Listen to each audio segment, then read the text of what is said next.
네, 오는 12일 싱가포르에서 북미 정상회담 개최가 확정된 가운데 남북미 종전선언 현실화에 대한 기대감이 높아지고 있습니다. 네, 이런 가운데 문 대통령은 내일 두테르테 필리핀 대통령과 정상회담을 갖는데요. 전문가 모시고 자세한 내용 짚어봅니다. 네. 임성준 전 청와대 외교안보 수석 자리하셨습니다. 어서 오세요. 네, 안녕하세요. 예, 반갑습니다. 자, 북한의 김영철 부위원장 3박 4일의 미국 방문 일정을 마치고 귀국길에 올랐는데요. 일단 김 부위원장 이번 방미가 특히나 관심을 좀 모았던 것이 북미 정상 간 만남이 어떤 대리전 성격이 짙었기 때문인데 일단 먼저 이번 김영철 부위원장의 방미에 대한 총평부터 좀 들어볼까요? 네. 그동안에 6월 12일 북미 정상회담이 과연 예정대로 열릴 것인가? 예. 그 관련 당사국은 물론 전 세계가 참 주목을 하고 있었습니다. 그렇습니다. 여러 가지 파동도 겪으면서 이제 오락가락 했었는데 예. 이번 김영철 부위원장의 방미, 특히 트럼프 대통령과의 백악관 면담을 통해서 예. 저는 큰 고비를 넘고 드디어 이제 싱가포르에서 두 정상이 대면하는 것을 보게 되었다. 저는 이렇게 생각을 합니다. 예. 그것이 이제 큰 성과고 의미이고요. 그다음에 이제 트럼프 대통령이 김영철 부위원장을 만나고 나서 꽤 긴 기자회견을 했습니다. 예. 그래서 여러 가지 사항에 대해서 이제 얘기를 했는데 이 트럼프 대통령의 어법은 사실은 어떤 면에서는 전문가들은 더 이해하기 어렵고 일반 사람들을 이제 이렇게 쉽게 상대로 설명하는 그런 어법이고 또 어떤 면에서는 이제 비즈니스맨적인 어법이기 때문에 좀 전문가들 입장에서는 상당히 헷갈리는 그런 면도 있습니다. 그러니까 위원장 말씀은 이제 함의하고 있는 바가 분석하기 쉽지 않다 그 말씀이신 거죠? 네, 보통은 이제 이러한 외교 중대 사안, 정상회담을 놓고 할 때는 이제 이 외교 전문가들이 이제 그렇죠. 나서고 하니까 외교 용어 같은 것을 이제 많이 쓰고 하면은 이건 이 뜻이다 이렇게 짐작을 하고 하는데 예. 트럼프 대통령은 좀 그런 면이 좀 이제 약한 것 같아요. 그렇군요. 그래서 그 자신의 어법으로 얘기를 하기 때문에 트위터에 또 많은 얘기를 하고 하는데 예. 상당히 조금 어떤 면에서는 짚기가 어렵고 그래서 전문가들의 예상을 뛰어넘는 그런 이제 행보들이 나오곤 합니다. 예. 그렇군요. 이런 가운데 북한 매체들은 김영철 부위원장의 방미를 일절 보도를 하지 않고 있는 상황인데 그렇습니다. 보도가 이루어지게 된다면 북한에서 좀 내부적으로 어떤 반응을 낼지도 궁금하거든요. 네, 저도 궁금한데요. 예. 일단 그것은 이제 북한과 이제 다른 일반적인 국가, 특히 미국이나 한국 같은 예. 개방 국가와 이제 차이인데요. 예. 이번에 김영철 부위원장이 중요한 미션을 띠고 미국을 갔지만은 거기에는 기자단이 이렇게 수행했다든가 그런 얘기를 못 들었습니다. 그런 것으로 봤을 때는 이제 아마 정부 관련 인사만 대동하고 간 것 같은데 예. 그러니까 이제 우리처럼 어떤 중요 인사가 큰 외교 행사를 할 때는 많은 수행 기자들 또 현지 특파원들이 이제 취재를 하기 때문에 예. 실시간으로 보도가 되죠. 근데 이제 북한은 그런 시스템이 우선 아니라는 거. 예. 이번에 김영철 부위원장이 백악관에 가서 이제 중요한 미팅을 했는데 보통은 이제 현지에 워싱턴에 우리는 주미 한국 대사관이 있어서 모든 본국과의 통신 시스템이 잘 갖춰져서 예. 비밀 전문도 보내고 이렇게 하는데 지금 북한은 워싱턴에 아무런 대표부도 없거든요. 예. 그래서 이제 우선 트럼프 대통령과의 면담 내용을 뉴욕에 가서 예. 자기 대표부를 통해서 우선 김정은 위원장한테 보고를 빨리 해야죠. 그런 시차적인 그런 측면이 있는 것 같고요. 물론 김영철 부위원장의 방미 자체를 북한이 선전을 할 것인지 안 할 것인지는 또 불분명하지만은 한다 하더라도 시차가 있기 때문에 김영철 부위원장이 평양에 도착해서 나오지 않을까 저는 그렇게 예상을 합니다. 결과적으로 좀 그것도 북한 매체의 특징이라는 것이 어떤 김 위원장의 업적이라든가 결과적으로 뭔가 좀 있을 때 그런 것들을 좀 포장해서 보이는 경우도 있잖아요. 물론이죠. 그런 걸 고려했다고도 볼 수 네, 있겠죠. 그 예. 모든 것이 김정은 위원장의 위상과 업적, 그렇죠. 게 이제 그 국가 모든 그 선전이 이제 집중되기 때문에 물론 김영철 부위원장 뭐 넘버 투라고 하지만은 그렇죠. 이제 이번에 그 모든 행보에 대해서 이 선전 가치가 있느냐 없느냐 이런 걸 따질 겁니다. 보도 형태가 좀 다르다는 걸 좀 이해를 해야 될 것 그렇죠. 같습니다. 네. 자, 이번 북미회담이라는 게 이제 그 우여곡절 끝에 열리게 된다 해도 과언이 아닐 것 같은데요.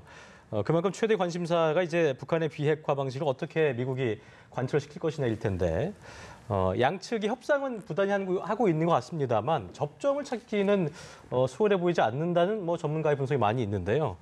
트럼프 대통령이 김영철 부위원장을 만나고 나서 많은 말들을 했지만 북미 정상회담에서 빅딜이 있을 것이란 말을 함과 동시에 또 회담은 한 번으로 안 끝난다. 어떻게 보면은 과정이 이제 시작이라는 말을 했어서 장기전을 의미하기도 했거든요. 어떻게 좀 지금 상황은 분석하고 계신지 듣고 싶습니다. 네, 이번에 그 아까 제가 말씀드린 대로 김영철 위원장을 만나고 트럼프 대통령이 꽤 길게 이제 그 그렇죠. 기자 질문에 답하는 형식의 회견을 했는데 예. 그 중에 저는 그 처음 그 트럼프 대통령이 언급했다고 생각이 되는데 예. 이 프로세스라는 말을 썼습니다. 그러니까 이제 과거에는 북한하고 이제 그 북한의 비핵화, 그 핵폐기죠. 그리고 거기에 대한 그 미국 측의 보상, 뭐 이런 것의 어떤 시차를 무조건 핵폐기부터 해라. 그 이후에야 뭐 체제도 보장하고 필요한 경제 지원도 한다. 예. 소위 뭐 이것이 이제 리비아 방식 뭐 예. 이렇게 해서 쭉 언급이 됐었는데 예. 이번에는 그 트럼프 대통령으로서도 북한이 얘기하는 그 이제 단계적 뭐 해결 방식 이 완전히 뭐 여기에 대해서 완전히 이해했다고 볼 수는 없지만은 예. 이런 그 절차를 밟아서 소위 프로세스를 밟아 가야 되는구나 하는 데 대한 그 이해를 좀 한 것 같고요. 예. 그래서 그런 면에서는 양측이 좀 이해 폭이 조금은 넓혀졌다 그렇게 볼 수 있습니다. 어쨌든 비핵화 방식이라는 것에 있어서 선폐기해라, 그다음 보상해 줄게 이게 아니라 과정을 두고 시간을 두고 그냥 지켜보겠다라는 것들이 어떤 그것만으로도 좀 어떻게 보면 대화의 간격이 좀 좁혀졌다 이렇게 좀 볼 수도 있겠네요. 네, 저는 그래서 예. 트럼프 대통령으로서는 이제 뭐 항상 그분은 이제 비즈니스 그렇죠. 생각을 하면서 이 비즈니스 남는 장사라는 할만 건 하잖아요. 하느냐 예. 안 하느냐 이제 예. 그런 판단을 하는데 6월 12일 싱가포르 가는 그러한 그 거래가 가능하다 예. 이런 판단은 한 것 같습니다. 그러나 거기에서 물론 뭔가가 여기에 나오지- 중요한 것은 항상 저는 지금 앞으로도 문제가 될 것 같은데 예. 소위 이 프로세스의 시간표입니다. 시간표. 그 시간표에는 아직까지 좀 괴리가 클 것이다. 저는 북한과 그렇게 미국의 그렇습니다. 괴리가요? 네, 미국으로서는 지금 빨리 그 빨리라는 거는 이제 트럼프 대통령으로서는 지금 두 개의 시간표가 있는데 하나는 11월에 그 중간 선거 여기에서 그 의회를 계속해서 장악해 나가고 그다음에 2년 후에 자기의 재선을 이제 하게 되는 그 대통령 선거가 있는데 그 두 가지 시간표에 좀 맞추면 좋겠다라는 생각이 아마 강할 겁니다. 1차 보관은 11월 전에. 네, 뭐 전에. 그게 이제 그 내용이 뭐 미국으로서는 핵탄두를 좀 뭐 미국 쪽에 하는 반출한다든가. 그렇죠. 그런 이제 하나의 커다란 그 뭐 성과가 나오면 좋겠다고 생각을 하겠지만 예. 이제 그게 미사일이 될려는지 또 어떤 뭐 것이 될려는지 좀 지켜봐야 되겠습니다만 예. 그런 그 시간표고 북한으로서는 이것을 좀 길게 오래 가져가면서 그 지원도 계속 받고 또 체제 보장도 계속 오래 지금 받고자 하는 이제 그런 차이가 있는 거죠. 그러니까 네. 긴 과정을 통해서 서서히 보상도 받아가면서 그렇죠. 네, 딜은 단계적으로, 해나가겠다. 네, 그 행동 말인데 대 행동으로 그 하자. 시간표에 이제 간격을 어떻게 좁히는가가 그거 이제 중요한 그게 거겠네요. 제일 그 6.12 그 싱가포르 정상회담에서의 하나의 그 이제 중요한 화두겠네요. 중요한 하나의 그 과제라고 생각을 합니다. 그렇겠네요. 알겠습니다. 네, 이런 가운데 트럼프 대통령이 종전 선언 가능성을 처음으로 이제 구체적으로 언급하기도 했는데 이렇게 되면 문 대통령의 싱가포르 방문 현실화도 저희가 좀 기대를 해볼 수 있을까요? 네, 그 지금 트럼프 대통령이 그 기자회견에서 또 그 엔딩 더 코리안 와라고 이제 뭐 예. 영어로 얘기를 했는데 이거는 그렇습니다. 이제 한국 전쟁을 이제 종전시키겠다는 네. 이제 예. 그런 언급을 한 게 상당히 중요하고 주목됩니다. 예. 그래서 그 동안에도 뭐 계속 언론에서 곧바로 6월 12일 날 김정은 위원장과의 그 회동이 이제 성과가 나게 되면은 예. 그 다음 날이라도 문재인 대통령이 싱가포르에 가서 예. 뭐 남북미 이 3자가 종전선언 할 수 있는 거 아니냐 이렇게 지금 언론에 그동안 많이 나왔는데 예. 아직도 제가 알기로는 청와대 입장은 신중하다고 그렇게 알고 있습니다. 네. 근데 그 모든 것이 그렇게 빨리 뭐 진척될 수 있는지 여기에는 상당히 복잡한 예. 그 법적 또 현실적 문제들이 많이 지금 거기에 개입이 돼 있습니다. 예. 그래서 이런 문제가 과연 이번에 다 이렇게 처리가 될 수 있고 네. 또 합의가 될 수 있는지 예. 좀 지켜봐야 되겠고요. 예. 근데 요새는 뭐 모든 것이 아까도 말씀드린 대로 전문가들의 예상이나 상상을 뛰어넘는 일들이 벌어지기 때문에 뭐 제가 뭐 문 대통령 싱가포르 방문이 뭐 안 된다 된다 예. 이거를 이 시점에서 예단하기는 좀 어렵다고. 어쨌든 모든 가능성을 열어놔야 된다라고 좀 그렇죠. 하는 게 좋겠네요. 네. 네. 알겠습니다. 여러 가지 문제, 사안이 좀 개입이 돼 있다라고 하셨는데 사실 이제 정전협정 자체가 유엔군과 북한군 그리고 중국군 3자 사이에 체결되지 않았습니까? 네. 그렇습니다. 그렇기 때문에 종전선언 논의에 있어서 좀 중국이 참여하는 문제가 변수가 되지 않을까 이런 의견도 있거든요. 저는 큰 변수라고 봅니다. 예. 중국이 그런 입장을 여러 가지 그 중국의 정부 매체를 통해서 좀 발표도 했고요. 예. 그다음에 뭐 대변인도 그런 뜻의 얘기를 비쳤는데 그 중국의 이제 이 한반도 문제의 그 큰 당사국이면은 뭐 틀림이 없고요. 근데 이제 조금 우리가 법적으로나 이 어떤 좀 실체적인 면을 살펴본다면은 예. 중국은 이 한국 전쟁이 발발했던 1950년 10월에 예. 그때 초기에만 26만 명의 그 의용군 형식으로 파병을 했습니다. 예. 그래서 한국전에 이제 개입을 하고 그 1953년 7월 이제 종전할 때까지 종전할 때까지 이제 참여를 했다가 예.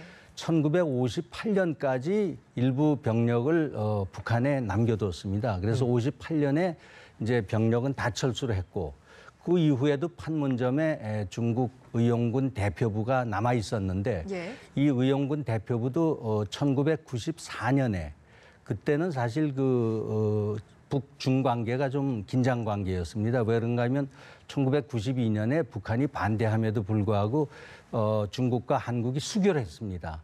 그래서 이제 중국이 한국을 인정하고 이렇게 가는 거 아니냐, 한중 관계가 긴밀하게 가는 거 아니냐에 대해서 북한이 매우 신경을 쓰고 그러던 참에 중국군 대표부도 뭐 나가겠다고 했지만은 예. 좀 이렇게 뭐 그럼 나가려면 나가라 하는 식으로 해서 예. 그게 이제 매듭을 지어졌기 때문에 좀 껄끄러운 상태에서 그렇게 됐죠.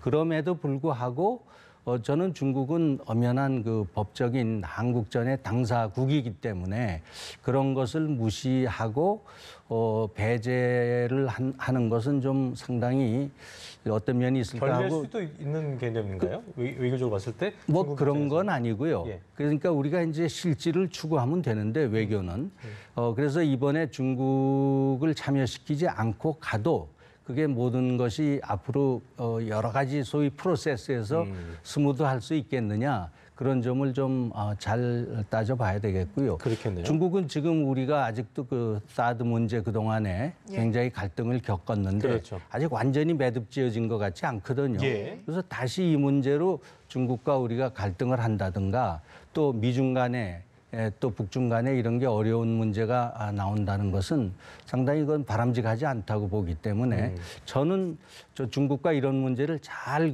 소통하고 해소한 다음에 가는 것이 옳겠다. 예. 뭐 이런 입장입니다. 알겠습니다.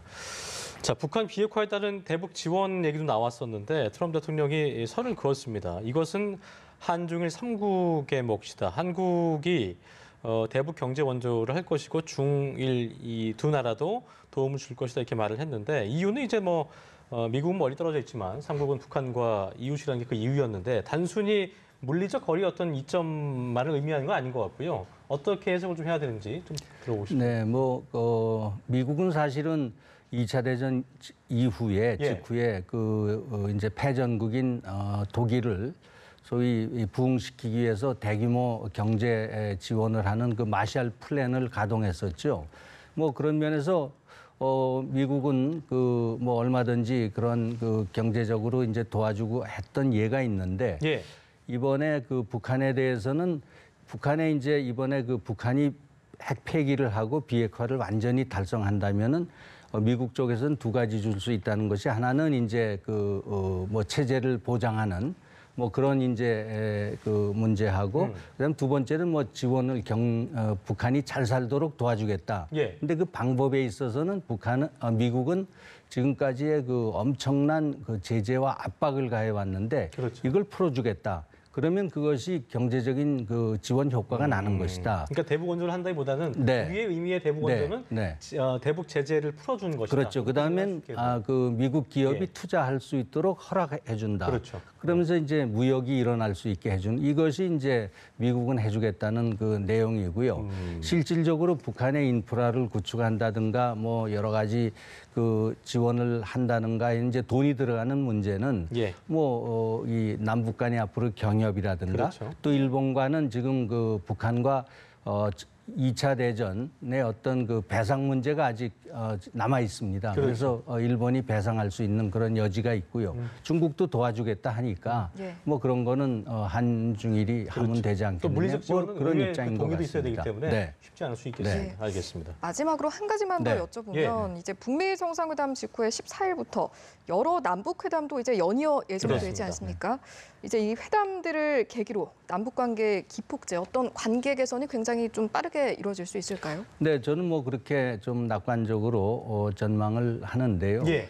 뭐 과거 이 남북 관계를 보면은 한때는 좋아서 그냥 모든 회담도 뭐 잘 이렇게 진행이 되고 합의도 잘 이루어지고 또 그것이 이제 남북 관계가 좀 안 좋아지면은 예. 뭐 이행이라든가 또 뭐 단순한 합의를 이루는데도 굉장한 시간도 걸리고 애를 뭐 태우고 했는데 그렇죠. 이번에는 문재인 대통령의 4.27 판문점 선언이 있기 때문에 그 선언의 정신에 따라서 북한도 뭐 과거와 같은 그렇게 뭐 억지를 부린다든가 예. 생떼를 부리는 그런 태도로는 안 나올 것 같지만 예. 아직도 이제 남북 관계가 뭐 완전히 회복된 건 아니기 때문에 사안에 따라서 예를 예. 들면 지금 북한의 식당 여종업원을 뭐 돌려보내라. 그렇죠. 뭐 그다음에 남쪽의 한미 군사 훈련을 뭐 하지 말아라 불편할 수 하는 있는 그런 문제들을 제기하게 되면은 좀 이렇게 서로 뭐 어떤 의견 차라든가 어려움을 겪을 수는 있다고 봅니다. 알겠습니다. 자, 지금까지 임성준 전 청와대 외교안보수석과 함께 관련 얘기 자세히 나눠봤습니다. 오늘 말씀 고맙습니다. 네, 고맙습니다. 수고하셨습니다.